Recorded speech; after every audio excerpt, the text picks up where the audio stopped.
요한일서 3장 18절 다 함께 한 목소리로 합독하겠습니다. 자녀들아, 우리가 말과 혀로만 사랑하지 말고 오직 행함과 진실함으로 하자. 아멘.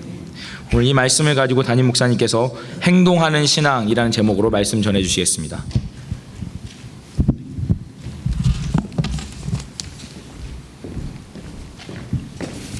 할렐루야.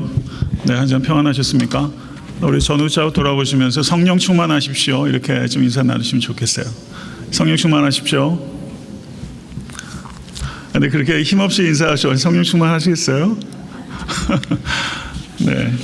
목소리는 작아도 마음에는 그런 간절함이 있다고 믿습니다. 네.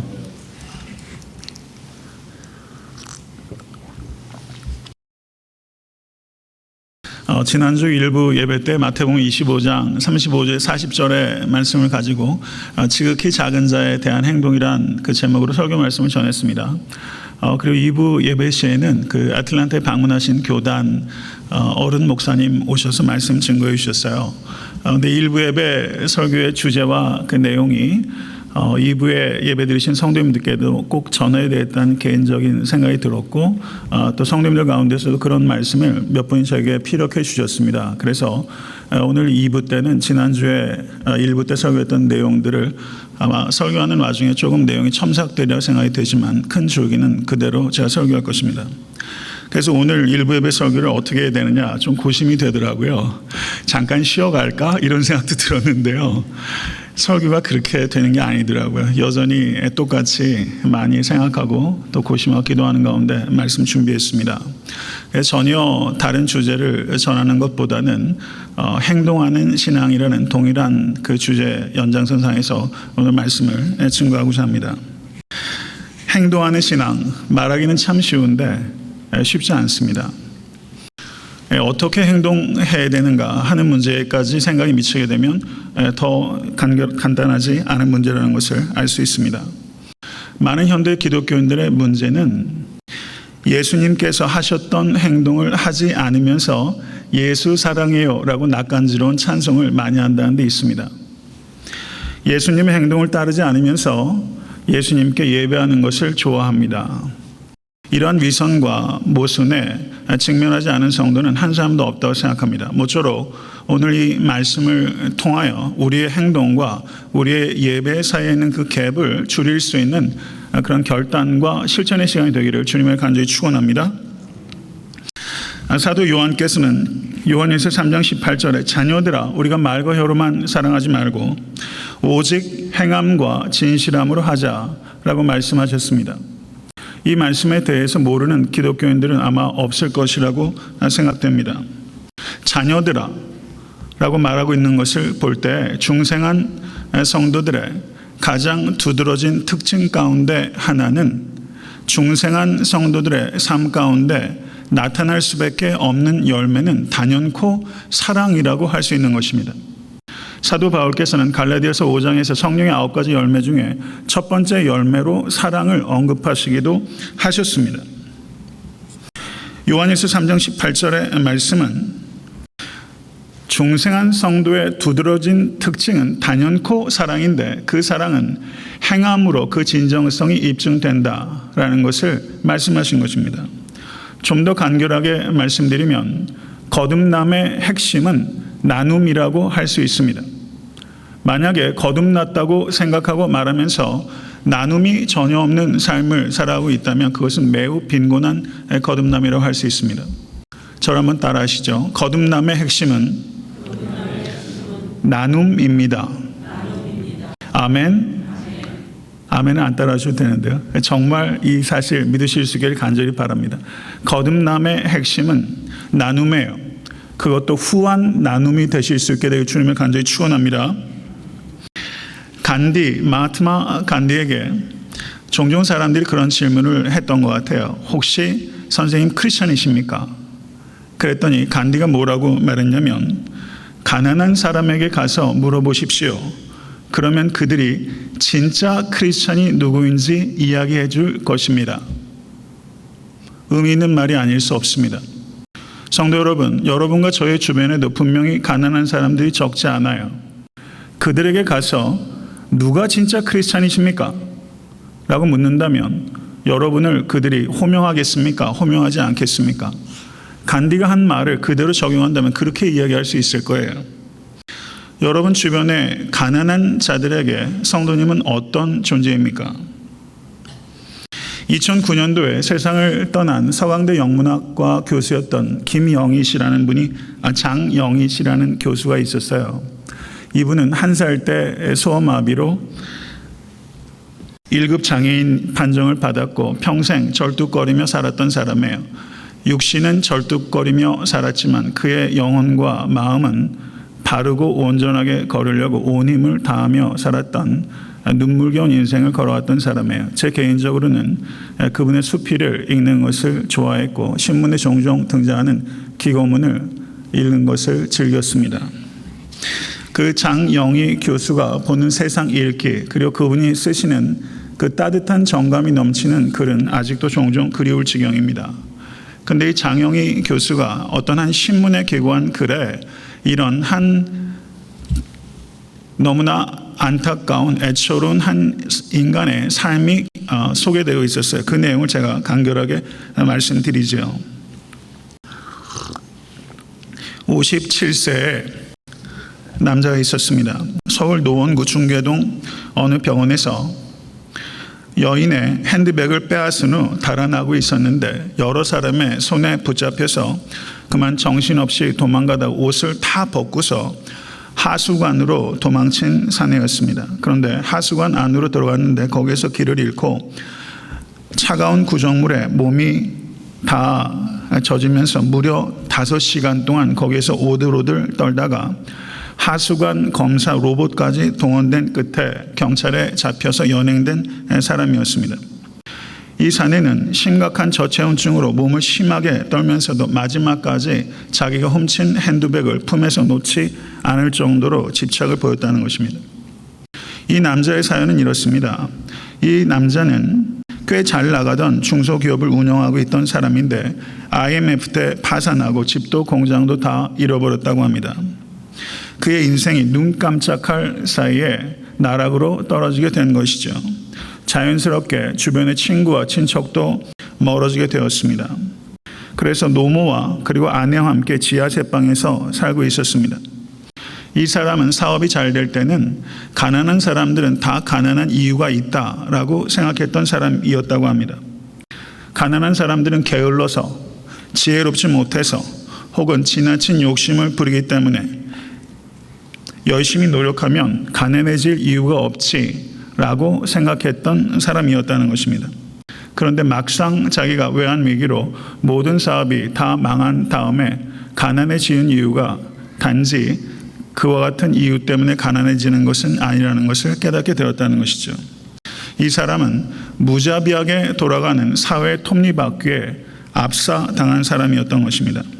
신용불량자가 된 것은 오래였고 그리고 급기야 노점상을 하게 됐는데 하루에 5,000원 벌이도 어렵게 됐고 전세금이 너무 올라서 그곳에서도 새빵살이에서도 쫓겨날 지경에 이르게 된 것입니다. 그런데 엎친 데 덮친다고 아내까지 암에 걸리게 되었습니다. 항암 치료를 한번 받는데 30만 원 정도가 들어가게 됐는데 도합 16번을 받아야 되는 항암 치료를 4차례 받았는데 그만 돈이 바닥이 나고 만 것입니다. 이 사람이 도둑질한 그날 아침에 아내는 유독이 통증을 더 호소했습니다. 그런데 이 중년의 이 사내가 자신의 아내에게 한 번만이라도 항암 치료를 더 받게 해주고 싶다라는 마음이 강력하게 들었는데 앞에 서성이고 있던 여인의 핸드백이 보이게 된 것입니다. 그래서 다른 생각할 여유가 없이 냅다 그 핸드백을 낚아채서 도망을 가게 된 것이죠. 그리고 급기야는 그 하수구에서 갇혀 있으면서 지옥을 경험했던 것입니다. 혹독한 추위와 인간으로서의 비애, 그리고 죽음보다 더한 공포, 외로움, 그리고 경찰에게 잡혔을 때는 그야말로 실신지경에 이르게 된 그야말로 초짜 도둑놈 신세가 되었던 것입니다. 그런데 성도 여러분, 이와 같은 생계형 절도가 한국에 무려 20만 건 이상이 있다라는 것입니다. 어떤 사람은 홍당무 2개를 훔쳤다가 유치장 신세를 지는 일들도 있었다는 것입니다. 이와 같은 이야기는 지금 대한민국에만 국한되는 이야기가 아니라 전 세계 인구 중에 13억 정도 되는 사람이 1달러 이하로 생활을 하고 있고 10억에 가까운 사람들이 문맹이고 약 8억 4천만이 굶주려 있고 매일 1만 명 이상의 사람이 기아로 죽어가고 있는 것이 우리가 살고 있는 이 세계입니다. 20억 정도에 해당되는 사람들이 안전한 하수도 설비가 없이 각종 수인성 질병으로 고통당하고 있는 세계를 우리가 살아가고 있는 것입니다.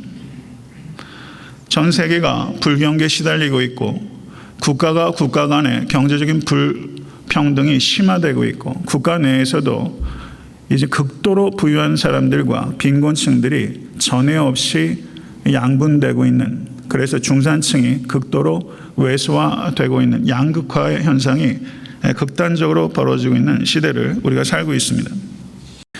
사랑하는 성도 여러분, 이 중년의 남자가 사업이 잘 됐을 때 게으름의 원인을 그 개인의 죄라고 이야기했던 것처럼 분명히 죄의 원인은 그 개인의 게으름과 탐욕과 술 취함이 원인일 수 있다고 성경이 말씀합니다. 그렇지만 가난이 죄의 결과인 측면이 있지만 가난이 죄의 희생일 수 있다는 것을 기억하실 수 있는 여러분과 제가 될 수 있게 되기를 간절히 바랍니다.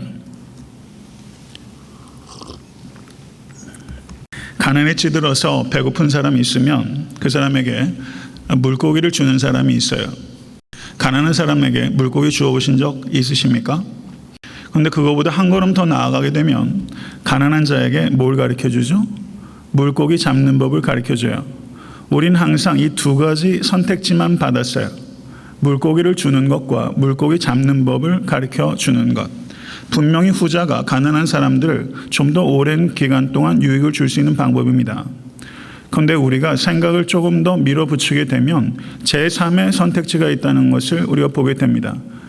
물고기를 낚는 그 호수가 누구의 것이냐는 것입니다. 거기에까지 우리가 질문을 할 필요가 있다는 것이죠. 이것을 성경 말씀에 있는 선한 사마리아인의 비유에 우리가 빗대어 이야기를 한다면 그 말씀은 우리가 선한 사마리아인이 되어야 된다, 강도당한 이를 도와줘야 된다라는 가르침이죠. 그런데 선한 사마리아인이 자신의 직무를 감당하는 데 있어서 그것을 최대한 순종했을 때 어디에까지 이르게 되는가? 세상에 강도당한 사람들 참 많습니다. 근데 강도당한 사람들을 돕다 보면 생각이 발전되는데 그 길에 유독 강도가 많이 출몰한다는 것을 알게 되는 것이죠. 그 길을 강도들이 출몰하지 못하는 안전한 길로 바꿔야겠다는 생각을 선한 사마리아 사람은 도달하게 되는 것입니다. 저는 책임 있는 증인으로 부르심받은 그리스도인들은 책임 있는 삶을 살아야 하는 것입니다. 우린 단순하게 물고기를 준다든가 물고기 잡는 법을 가르쳐 준다든가 하는 것에 그치지 아니하고 이 호수가 도대체 누구에게 속한 것인가 하는 질문에까지 나아가게 되는 것이고, 그리고 위험한 길에 강도가 출몰하지 못하도록 그 길을 안전하게 포장해야 될 책임도 우리에게 주어져 있다는 것을 기억하실 수 있게 될 간절히 바랍니다. 독일에 히틀러에게 저항했다가 잡혀서 순교했던 디미트리 본 회퍼 목사라는 분이 계십니다. 그분이 이런 말씀을 하셨어요.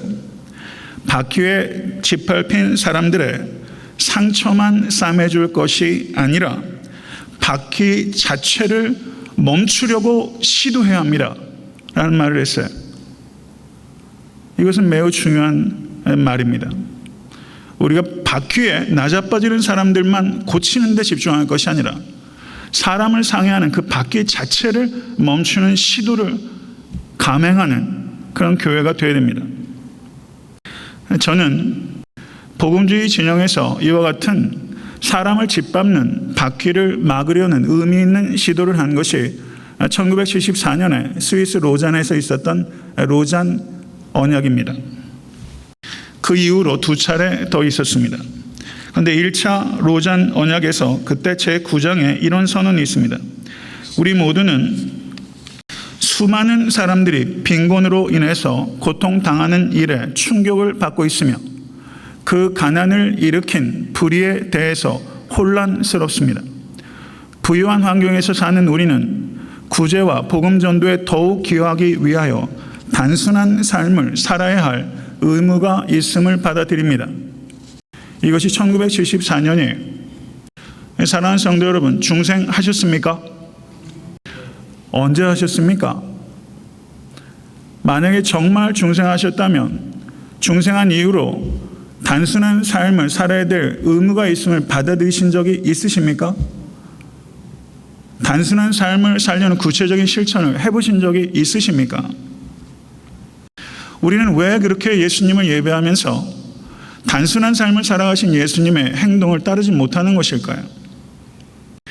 고린도후서 11장 3절에 뱀이 그 간계로 이와를 미혹해 한 것 같이 너의 마음이 그리스도를 향하는 진실함과 깨끗함에서 떠나 부패할까 두려워하노라 라고 말했습니다. 여기에서 깨끗함이라고 번역되고 있는 성경 원어는 아프로테스라는 단어인데 이 단어를 킹 제임스 번역에서는 simplicity, 단순함이라고 번역하고 있습니다. 사랑하는 성도 여러분, 단순함에서 떠나면 인간은 부패합니다. 이것을 기억하실 수 있는 여러분과 제가 될 수 있게 되기를 간절히 바랍니다. 단순함은 뺄셈을 통해서 이루어지는 것입니다. 기독교인들은 부단하게 더하려는 삶의 방식이 아니라 부단하게 빼내려는 삶을 살아야 하는 존재입니다. 아멘. 뺄셈의 수학을 할 수 있어야 돼요. 덧셈과 곧셈만 하려는 세상에서 우리는 다른 셈법을 가져야 됩니다. 그것은 뺄셈이요 나눌셈이에요. 그것이 진짜 덧셈이요 곱셈인 것입니다. 이 세상에서 빼고 나누면 저 천국에서 우리는 하나님의 영광스러운 모든 유업을 유산하게 되는 아브라함의 후사가 되는 것입니다. 이 땅에서 천국 수확을 하실 수 있는 여러분과 제가 될 수 있게 되기를 간절히 바랍니다. Good life, 편한 생활, 그리고 good conscience, 선한 양심, 이 두 가지가 양립하기가 어렵습니다. 부유함을 의도적으로 줄여서 양심을 살리든지 부유함을 끊임없이 증대시키면서 양심을 누르든지 이 결국은 이 두 가지 길이에요. 부유함을 끊임없이 증식시키는 삶을 살 것인가, 아니면 하나님께서 나에게 복으로 주신 그 모든 부유와 모든 소유와 모든 재능과 시간들을 부단히 줄여냄으로 인해서 양심을 살릴 것인지. 사랑하는 성도 여러분, 진실로 중생한 성도의 삶의 특징은 나눔입니다. 성도의 삶은 단순한 삶이 되어야 되는 것입니다. 우리는 하이 스탠다드, 심플 라이프를 살아가는 존재예요. 우리의 목표는, 우리의 눈은 의의 면류관입니다. 우리는 하이 스탠다드를 가지고 사는 사람이에요.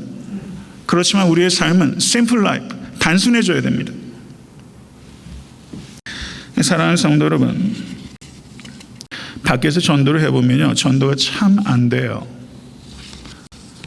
굉장히 어려워요. 왜 그렇습니까? 그것은 우리가 전하는 메시지와 우리가 드러내는 우리의 삶이 나뉘어져 있기 때문이에요. 우리의 입술과 우리의 삶이 충돌하고 있기 때문에 세상 사람들이 믿지 않습니다. 교회가, 교인이, 성도가 물질의 주인 노릇하면서 하나님은 만유의 주인이라고 선포하고 있으니 그건 믿을 수 있겠습니까? 이웃의 궁핍함을 외면하면서 그리스도의 사랑에 대해서 우리가 선포해 왔습니다. 그렇기 때문에 전도가 이루어지지 않는 것입니다. 성도 여러분, 지난 한 주간뿐만 아니라 올 한해 지내온 것을 한번 보세요. 보면요, 저는요 무슨 큰 전시장에 들어온 것 같아요. 신문을 보거나 뉴스를 보게 되면 악의 전시장 안에 들어온 것 같아요. 무역 박람회 다녀보신 적이 있으시죠? 저는 악의 박람회 속에서 우리가 사는 것 같을 만큼 이 미국이나 한국이나 전 세계에서 벌어지는 이 압도적인 죄악상들을 보면서 악의 전시장을 관람하고 있는 것과 같은 아득함을 느껴졌어요. 안 그렇습니까? 사랑하는 성도 여러분, 우리는 분명히 이 땅에 변해야 된다는 것을 알고 있습니다. 이 변화가 어디에서부터 시작된다고 생각하십니까? 그것은 성도의 삶의 simplicity, 단순함에서부터 모든 변화가 시작되는 것을 받아들이실 수 있게 되기를 간절히 바랍니다. 복음은 예수 믿으면 죽은 후에 천국 간다라고 말하는 것이 아니라, 복음은 예수 믿어서 이 땅에 하나님의 나라가 실현될 수 있도록 삶을 헌신하라고 가르치는 것입니다. 이 세상에서 하나님의 나라를 실현하는 가장 강력한 무기는 성도의 단순한 삶입니다. 그것은 정치인이나 이데올로기나 어떤 개념을 통해서 혹은 경제구조가 바뀌는 것을 통해서 이루어지는 것이 아니라, 성도들이 자발적인 가난을 통해서 부단히 내 것을 나누는 삶을 통해서 이 땅의 변화가 이루어지는 것입니다. 영국 성공의 캔터베리 대주교였던 윌리엄 캠퍼, 제가 자주 인용하는 분이죠. 그분이 이렇게 기도하곤 하셨어요. 나를 만드신 하나님, 나를 더욱 단순하게 만드소서. 나를 더욱 단순하게 만드소서. 이것이 여러분과 저의 기도가 될 수 있길 간절히 바랍니다. 단순해질 때 자유함이 생기는 것입니다. 누가복음 3장 11절에 세례 요한께서 이렇게 광야에서 외치셨습니다. 옷 두 벌 있는 자는 옷 없는 자에게 나눠줄 것이요, 먹을 것이 있는 자도 그렇게 할 것이니라. 회개는 소유를 나누는 것과 밀접하게 연관되어 있습니다. 누가복음 18장에서 삭개오가 예수 앞에서 뭐라고 말합니까? 자기가 부당하게 벌었던 모든 재물들을 상당 부분을 저가 다시 되돌려 주겠다고 말하면서 소유의 재분배가 일어나게 됩니다. 우리가 진실로 회개하면서 물질의 회개가 이루어지지 않는다면 그것은 거짓입니다. 그럴 수 없습니다. 성경은 분명하게 우리에게 말씀하고 있습니다. 말씀을 읽으실 때 내가 듣고 싶은 것만 듣지 마시고 말씀이 하는 것을 온전히 받아들이실 수 있는 겸손한 성도가 되실 수 있게 되기를 주님을 간절히 축원합니다. 4세기의 교부 가운데 한 사람이었던 그 바실이라는 사람이 있었는데요. 그분의 저서에서 이런 이야기를 했어요. 어떤 사람이 다른 사람의 옷을 훔칠 때 우리는 그 사람을 도둑이라고 말합니다. 헐벗은 사람에게 옷을 줄 수 있는 사람이 그렇게 하지 않을 때 그 사람도 역시 도둑이라고 불러야 하지 않겠습니까? 당신 부엌 선반에 있는 빵은 배고픈 사람들의 것이며 당신 옷장에 걸려있는 여분의 옷은 헐벗은 사람들의 것이요, 당신이 신지 않는 신발은 맨발로 다니는 사람들의 것이요, 당신 금고에 있는 돈은 가난한 사람들의 것입니다 라고 말했어요. 4세기 교부의 말입니다. 제가 매주 이렇게 설교한다면 아마 성도님들 듣기 싫을 거예요. 4세기의 교부가 이렇게 말씀하셨어요. 초대교회는 배고픈 이웃들에게 줄 수 있는 음식이 없을 때는 모두에게 나누어 줄 수 있는 음식이 준비될 때까지 교회 전체가 금식하곤 했다는 것입니다. 꿈 같은 얘기죠. 성도 여러분, 우리 교회에서 좀 꿈 같은 일이 벌어지는 것 보고 싶지 않습니까? 17세기에 한 성직자는 거지들에게 빵을 줄 때마다 그 거지 앞에서 무릎을 꿇고 용서를 구했대요. 이런 이야기들, 꿈 같은 이야기들, 동화책에 나오는 이야기들, 이것이 교회 역사 가운데 있었던 이야기예요. 한 성직자가 거지에게 빵을 주면서 그 앞에서 무릎을 꿇고 용서를 구해요. 그런 행동을 어떻게 우리가 이해할 수 있을까요? 성직자가 종교적인 퍼포먼스로 사람들에게 자기를 과시하는 일종의 겸손 같아 보이는 영적 교만입니까? 왜 그는 거지에게 빵을 주면서 용서를 구했을까요? 저는 다시 한번 간디를 인용하고자 합니다. 간디가 이런 말을 했어요. 우리에게는 모든 사람의 필요를 채울 만한 충분한 것이 있습니다. 그러나 모든 사람의 욕심을 채울 만한 것은 충분하지 않습니다. 이 세상에 우리에게 주어진 모든 자원은 모든 사람의 필요를 채우기에는 충분해요. 차고 넘쳐요. 그런데 모든 사람의 욕심을 채우기에는 턱없이 부족합니다. 사랑하는 성도 여러분, 오늘 이 아침에 여러분과 저는 결정적인 삶의 전환점을 만들어야 됩니다. 내 욕심을 채우려는 삶에서 이웃의 필요를 채우는 삶으로 전환하십시오. 그래야지 삶의 의미를 찾습니다. 일해야 될 동기도 찾게 되는 것이고, 공부해야 될 목적도 찾게 되는 것이고, 무엇보다 마음에 심장이 뛰기 시작하게 될 거예요. 사랑하는 성도 여러분, 나누기 위해서 일하고, 나누기 위해서 공부하고, 나누기 위해서 부흥하는 교회. 하나님, 왜 이 세상에 이렇게 가난이 많습니까? 지난주에도 제가 말씀을 드렸지만 그것은 언뜻 보면 굉장한 사회적인 의식이 있는 사람들의 질문처럼 들려요. 그런데 깊이 생각해 보면 굉장히 무책임한 질문일 수 있습니다. 가난은 하나님이 만드신 것이 아니라 욕심을 채우기에 급급해서 필요를 채우지 않는 인간의 걸작품입니다. 가난은 하나님의 작품이 아니라 인간의 작품입니다. 저는 17세기의 성직자가 거지에게 빵을 공급하면서 그 앞에 무릎을 꿇고 용서를 구한 것은 그 성직자 자신이 그 사람에게 가난의 이유를 직접적으로 제공한 것은 아니라 할지라도 이 사회 전체가 욕심으로 가득해서 필요를 채우지 않음으로 말미암아 만들어진 죄의 희생양으로서의 그 거지에게 이 성직자가 무릎을 꿇고 용서를 구한 것이죠. 저는 지금 21세기의 미국 땅에도 우리가 용서를 구해야 될 가난한 자들이 많다라고 생각이 됩니다.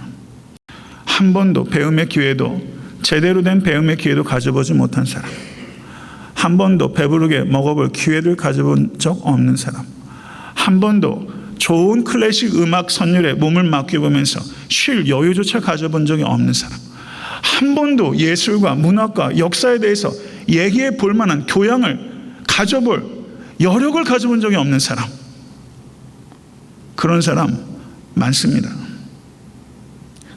예수님께서 주기도문에서 우리에게 일용할 양식을 주옵시고 라고 기도하도록 가르치셨어요. 우리는 이 기도를 너무나 무감각하게 이 무서운 기도를 드리고 있어요. 이 기도는 혁명적인 기도입니다. 두 가지 측면에서 그래요. 일용할 양식을 주옵시고, 일용할이라고 번역되어 있는 성경 원어가 에피우시온이라는 단어인데 신약 성경에서 유일하게 여기에서만 등장하는 독특한 단어예요. 에피우시온. 이 단어는 영어로 말하자면 necessary for existence, 생존에 필요한 것을 주시옵시고 라는 기도예요. 다른 말로 말하면 daily라고 번역할 수 있는 말이죠. 생존에 필요한 것만을 구하는 것으로 우리의 욕심을 제한하는 기도예요. 우리의 기도와 달라도 너무 다른 기도를 예수님께서 하라고 가르치신 겁니다. 주기도문은 생존 이상의 것을 구하지 않는 기도입니다. 두 번째는 우리에게 양식을 주옵시고, 나의 양식을 구하는 기도가 아니라 우리의 양식을 구하는 기도입니다. 공동체의 양식을 구하는 기도예요. 이것은, 이 기도를 드리는 사람은 공동체의 배고픔에 책임을 지겠다는 결기가 그 안에 있는 거예요. 우리에게 일용할 양식을 주옵시고 라고 기도하면서 내 집에 음식이 차고 넘쳐서 썩는데 주변의 성도와 이웃들이 배고픈 것을 외면할 수 없습니다. 우리에게 일용할 양식을 주옵시고를 진심으로 받아들이는 성도는 나에게 내 생존 이상의 양식을 나는 배고픈 이들에게 나누겠습니다 라는 기도의 첫 번째 응답자가 되겠다는 결단이 거기에 있는 것입니다. 사랑하는 성도 여러분, 다르게 해석할 길이 있을까요? 제가 이것을 자의적으로 임의적으로 해석하는 것입니까? 주기도문을 패러디한 역설적인 주기도문이라는 글이 있어요. 제가 전문을 인용하지는 않겠는데요. 그 부분에 이런 얘기가 있습니다. 오늘날 우리에게 일용할 양식을 주옵시고 라고 기도하지 말아라. 죽을 때까지 먹을 양식을 쌓아두려고 하면서. 역설적인 주기도문이에요. 참 뾰족하게 말했죠. 성도 여러분, 우리는 지난주에 말씀드렸던 것처럼 성경 말씀이 우리에게 주어졌을 때 이해 못한 척 연기하지 마세요. 우리에게 일용할 양식을 주옵시고는 분명한 초점이 있는 기도예요. 우리의 행동을 촉구합니다. 예수는 행동하는 예수예요. 우리가 예수의 행동을 따르지 않으면서 그리스도인이라고 말하는 것에 우리는 부끄러움을 느껴야 됩니다. 일단 제 자신이 그런 부끄러움을 느끼고 있어요. 너무 신앙을 개인적인 차원으로 축소해 놓았어요. 너무 이 신앙을 불신 지옥, 예수 천당으로 얘기하면서 내세 지향적인 것을만 얘기하면서 이 땅에서 사회적인 책임, 공동체적인 책임에 대해서 우리는 너무 이야기하지 않았어요. 그것에 대해서 너무 고민하지 않았어요. 고민의 폭이 너무 얕아요. 저는 이 부분은 제가 요즘에 많이 생각하고 있어요. 사랑하는 성도 여러분, 우리에게 일용할 양식을 주옵시고 라고 기도하면서 내 양식을, 잉여의 양식을 나누는 삶을 살던가 아니면 주기도문을 하지 말던가, 이 둘 중에 하나 우리는 선택해야 됩니다.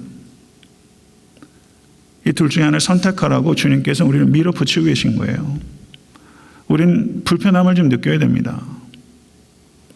성도 여러분, 한 주일 동안 이민생활 하시면서 많이 힘들고 감당하기 어렵고 이 가운데는 일용할 양식 때문에 기도하고 눈물 흘리는 성도들도 있어요. 사랑하는 성도 여러분, 주일날 여러분을 제가 그냥 좋은 얘기, 듣기 편한 얘기, 좀 인카리징하는 얘기, 저도 그런 충동 느껴요. 그런데 말이죠, 사랑하는 성도 여러분, 정말 우리를 살게 하는 것은요, 넓은 길로 갈 수 있습니다 라고 말하는 게 아니라 좁은 길로 가다라고 도전할 때 그 길에 감동이 있고 생명이 있어요. 사랑하는 성도 여러분, 우리 정말 그런 길로 가야 합니다. 갈 수 있습니다. 이 악의 전시장과 같은 이 어수선한 세상에 어떨 때는 하나님, 정말 이런 세상에 더 살고 싶지 않네요. 정말 그런 생각이 들고, 애들이 줄줄이 태어나는데 얘네들이 살 세상을 생각하니까 답답해요. 이런 세상에 살면서 우리가 세상에서 한마디 못하고 교회 안에서 이렇게 지지고 볶고 우리끼리 북치고 장기치고 노래하는 신앙생활, 언제까지 이렇게 해야 되나? 사랑하는 성도 여러분, 어느 집에 도둑이 들었대요. 도둑이 들어가가지고 지갑을 훔쳐왔답니다. 그래가지고 신용카드를 싹 잃어버렸어요. 근데 가장이 빨리 은행에 전화해서 그 카드 멈춰야 되는데 그렇게 하지 않더래요. 이거 우스갯소리예요. 실화 아닙니다. 왜 신고 안 합니까? 그랬더니 도둑이 내 와이프보다 덜 씁니다. 그랬대요. 이민생활하면서 그렇게 사치하면서 살아가는 사람 드물고, 우리 교회는 그런 분 없고, 힘써서 구제하는 교회고 힘써서 구제하려고 애쓰는 성도님들이 저는 너무 자랑스러워요. 너무 고마워요. 그렇지만은 우리가 더 노력해야 된다고 저는 믿습니다. 왜냐면요, 그래야 살고 싶어질 거예요. 더 그래야 더 감격이 있을 거예요. 교부들의 일화들 중에 감격스러운 스토리들이 전해지고 있는데, 그 중에 사막 교부들의 이야기 가운데 이런 전설 같은 이야기가 있어요. 신실한 그리스도인들이 작은 공동체를 이루며 살았는데 그 공동체에 포도 몇 송이가 배달이 됐대요. 사막에서 그 과즙이 풍성한 포도 알갱이를 입에 넣을 때 그 감격을 한번 생각해 보세요. 그런데 이 공동체가 그 포도 몇 송이를 먹지를 않고 옆에 있는 공동체에 전달했답니다. 그런데 옆에 있는 공동체에서도 그 포도를 바꾸서 그 공동체에서 먹어치우지 않고 옆에 있는 공동체에 전달했고, 그 공동체 역시 또 먹지 않고 옆에 있는 공동체, 그래서 그 급기야는 이 포도송이가 첫 번째 나누기 시작한 그 공동체에 돌아왔다는 거예요. 이 포도가 그야말로 순례를 하면서 사람들은 이 혀끝으로 그 포도의 미각을 느끼지 못했지만 영혼으로 느낀 그 기쁨의 미각은 다른 것과 비할 바가 아니에요.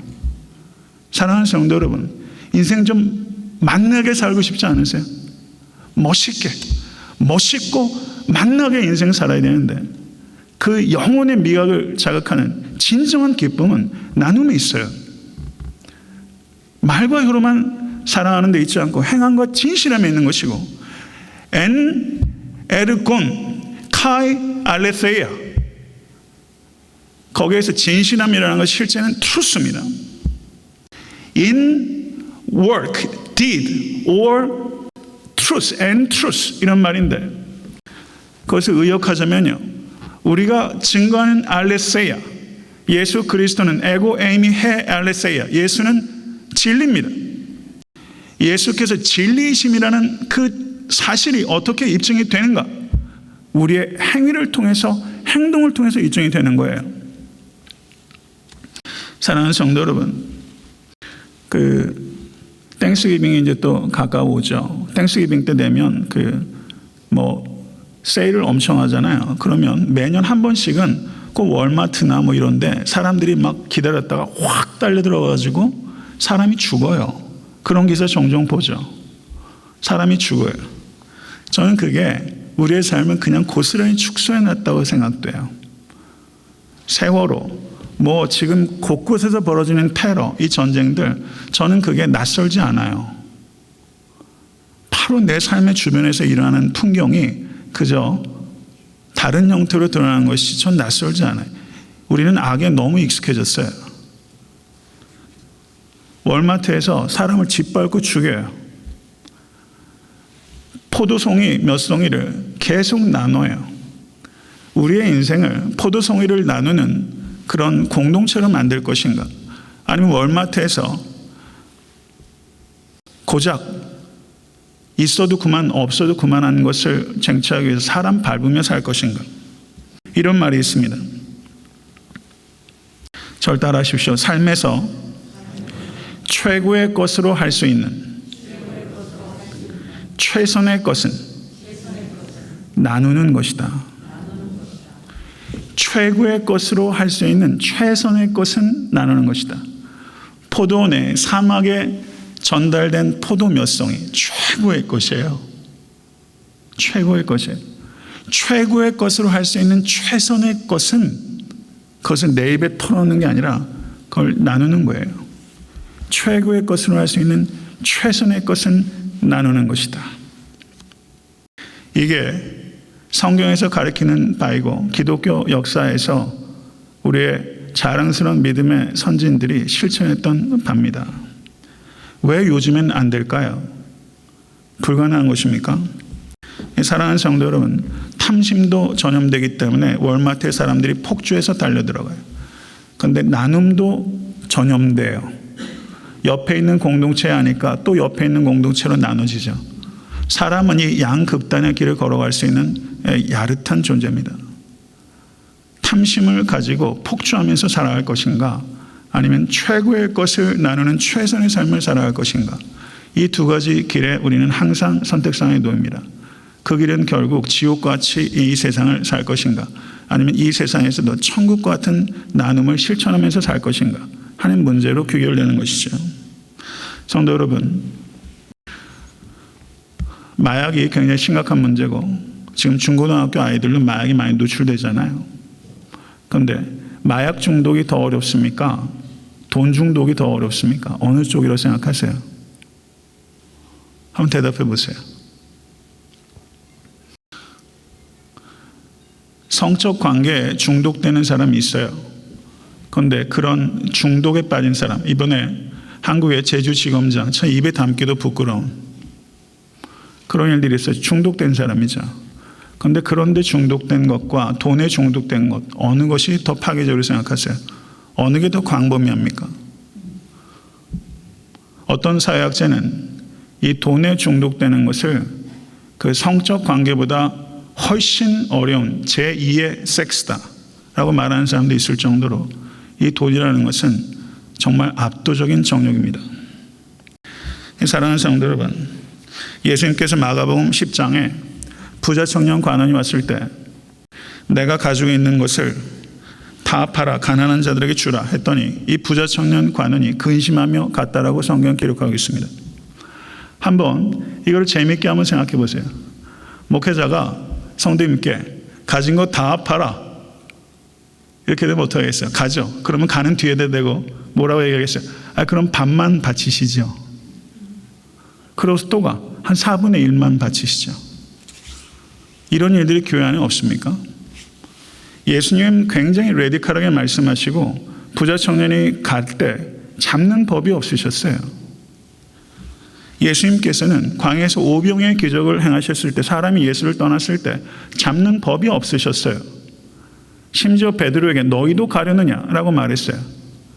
교회가 너무 잡으려고 해서는 안 돼요. 그렇게 되면 값싼 복음으로 전락합니다. 여러분 한번 생각해 보십시오. 사도행전 5장에 나오는 아나니아와 삽비라. 아나니아와 삽비라 같은 교인들이 오게 되면 교회가 환영할까요? 내쫓을까요? 많은 교회가 아나니아와 삽비라 정도의 헌신만 해도 너무 좋아할 거예요. 아나니아와 삽비라 같은 사람도 어떻게 해서든지 교회에 붙잡으려고 할 거예요. 우리는 예수님께서 하시는 방식과 초대교회 방식과는 너무나 달라요. 이것에 대해서 우리는 매우 깊이 있게 생각해야 됩니다. 그리스도인이 된다는 것이 무엇인지도 모르고 교인이 된 사람들이 너무 많아요. 이게 우리의 취약점입니다. 사랑하는 성도 여러분, 내가 내려놓을 수 있을 때 그것으로부터 자유하게 됩니다. 돈을 내려놓지 못하면 내가 돈을 소유하고 있는 것이 아니라 돈이 나를 소유하는 것입니다. 얼마를 내가 소유하고 있느냐 하는 것이 중요한 것이 아니라 내가 어떤 인간인가 하는 것이 중요한 것입니다. 어떤 직업을 갖느냐 하는 것이 중요한 것이 아니라 어떤 인간인가 하는 것이 중요한 것입니다. 사랑하는 성도 여러분, 좋은 인간 되십시오. 좋은 성도 되면서 좋은 인간이 되지 못하는 일이 너무 많아요. 그럴 수 없어요. 좋은 인간 되십시오. 착하고 성령이 충만한 자라. 이게 바나바에 대한 평가였어요. 착한 인간 되셔야 됩니다. 어떤 사람인가 하는 것에 대해서 관심을 가지셔야 돼요. 인생의 진정한 소명은요, 사랑하는 성도 여러분, 기독교가 팔복에 대해서 강조했다면 교회가 이렇게까지 비참해지지 않았을 거예요. 팔복에 대한 이야기들은요, 소유에 대한 이야기는 하나도 없어요. 다 존재에 대한 거예요. 진정한 복은요, 존재의 변화입니다. 사탄의 진을 꿰뚫는 진정한 무기는 우리의 존재의 변화예요. 내 인격의 변화, 내 신앙의 변화가 가장 중요한 것이고 가장 가치 있는 거예요. 한 사람의 가치를 무엇이 결정하는가? 그 사람이 가지고 있는 것을 다 빼고 남는 것, 그게 그 사람이에요. 만약에 여러분들의 소유와 집과 자동차와 다른 것들을 다 제하고 아무것도 없다, 그럼 인생 실패한 겁니다. 사랑하는 성도 여러분, 우리는 한 가지만은 끝까지 붙잡고 있어야 돼요. 하나님이에요. 하나님만 붙잡으시면 하나님께서 나를 소유하십니다. 할렐루야. 믿으십니까? 어떤 소년에게 물었대요. 얘야, 너는 장래 희망이 뭐니? 그랬더니 이 소년이 대답하기를, 저는 사랑하는 사람이 되고 싶어요. 이렇게 대답했대요. 집에 가서 어린 자녀들에게 좀 얘기해 주세요. 이 소년이 저는 사랑하는 사람이 되고 싶어요. 그게 제 직업이었으면 좋겠어요. 이렇게 대답했어요. 여러분, 이 말 맞는 말이에요. 사랑하는 사람이 되는 게 우리의 평생 직업이에요. 여러분, 그 직업 갖고 싶지 않으세요? 아멘? 말씀을 정리하겠습니다. 켄트 브렌틀리와 낸시 라이트폴 여사가 지난 주 중에 이제 완쾌돼서 퇴원하셨어요. 지난주에 들려왔던 뉴스 중에서 유일하게 시원한 냉수가 떴던 소식이었어요. 어쩜 이런 소식이 세상에 이렇게 듣기가 어려운지. 그런데 저는 이 소년의 고백을 통해서 이 두 분의 직업을 한번 생각해 봤어요. 이 두 분의 직업은 한 사람은 의사고 한 사람은 간호사예요. 그런데 두 사람은요, 더 중요한 직업, 공통된 직업이 있어요. 뭐죠? 사랑하는 직업이에요. 사랑하는 직업. 이 사람은 에볼라에게 감염된 사람이 아니라 사실은 사랑에 감염된 사람이에요. 아멘. 여러분, 이 세상은 사탄의 견고한 진은 사랑에 감염된 사람에 의해서 균열이 생기는 것입니다. 갈라진 틈으로 빛이 들어오는 것처럼 탐심에 감염된 사람들이 가득한 이 세상에 사랑에 감염된 사람들이 만들어낸 균열, 그 균열이 이 세상을 살게 하는 것이고 그 균열을 통해서 하나님의 나라가 이 땅에 임하는 것입니다. 제가 뉴욕에 3년 동안 부목사로 있을 때 신방을 목사님이 좀 어디 좀 다녀오라 이렇게 하는 경우들이 가끔 있어요. 그럼 저희 교회에 아주 병약하신 그 장로님 댁에 있었는데 퀸즈에 이렇게 좀 허름한 집에 살고 계셨어요. 제가 그 가정에 가는데 뉴욕엔 워낙 주차하기 어려워가지고요. 좀 멀리 주차하고 그 집을 이렇게 두벅두벅 걸어가고 있는데 그때 제가 걸었던 길의 인상이 아직까지 있는 거예요. 그 길이 어땠냐면요.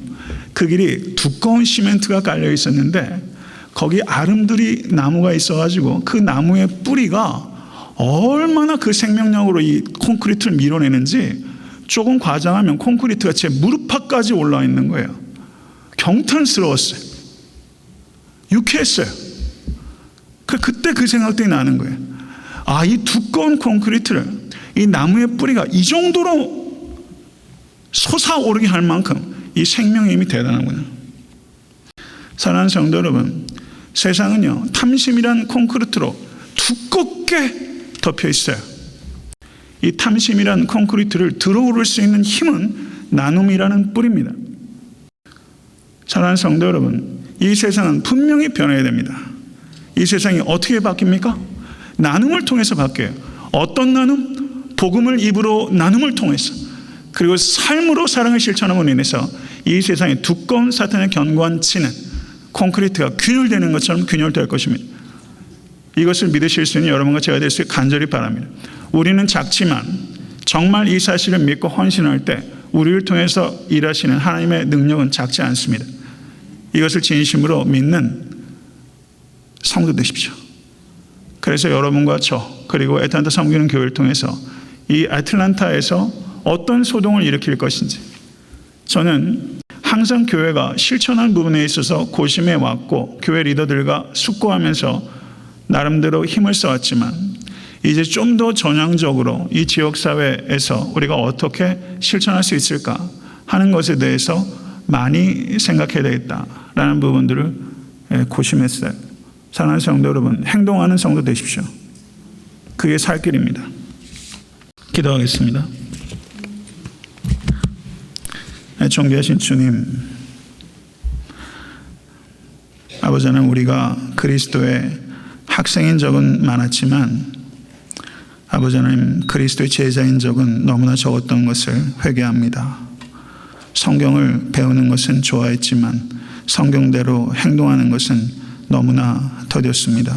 아버지 하나님, 이 아침에 내 자신을 바라볼 수 있도록 인도해 주시고 이 악한 세상의 구조를 애통해할 수 있도록 인도해 주시며 가난의 구조 속에 억압당하고 가난을 대물림하며 신음하고 있는 아버지 주변의 성도들과 지체들을 살필 수 있도록 인도해 주시며 아버지 하나님, 주여 나를 단순하게 하소서라고 기도했던 윌리엄 템플과 같이 우리의 삶도 부단히 단순해질 수 있도록 비자발적인 가난에 희생당하는 이웃들을 위하여 자발적으로 나의 부를 줄여갈 수 있는 자발적인 가난의 삶을 걸어갈 수 있는 성도가 될 수 있도록 아버지 하나님 역사해 주시옵소서.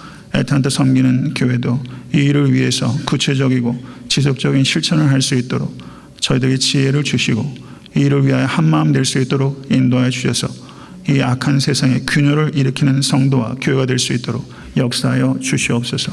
우리 주 예수 그리스도 이름으로 간절히 기도드렸사옵나이다. 아멘.